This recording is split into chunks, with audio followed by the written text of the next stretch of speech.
Police commissioner সেদিনকে কোনো প্রতিবাদ করতে পারেন না সন্ত্রাসীদের বিরুদ্ধে। আমরা চাই না এই খুলনা কমিশনারের এই আপনার মতো পুলিশ কমিশনার আমরা খুলনায় চাই না। কেউ কথা বলা থেকে চুপ থাকতে পারবে না। আমরা আবার কথা বলবো, আমরা আবার অন্যায়ের বিরুদ্ধে প্রতিবাদ করবো। যদি কোনো রাজনৈতিক দল এরকম কোনো এজেন্টের নামে আমরা লোকতান্ত্রিক ছাত্রজনতা আবার নামবো, আমরা লাশের মিছিল ছাড়বো না।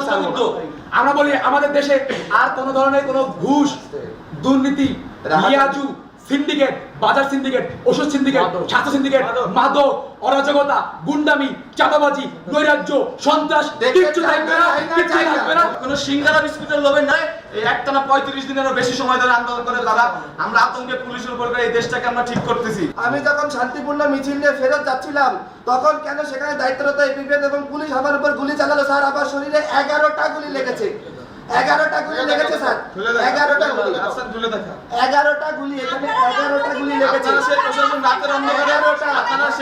যে ধরনের নেতৃত্ব দরকার বা নৈতিকতা থাকা দরকার সেটা ভিত্তিতে আগামী দিনে কাজ করবেন। আমরা অবশ্যই প্রশাসনকে চাই, প্রশাসনকে আমরা তো কোনোভাবে মানে ধিক্কার বা ঘৃণা জানাতে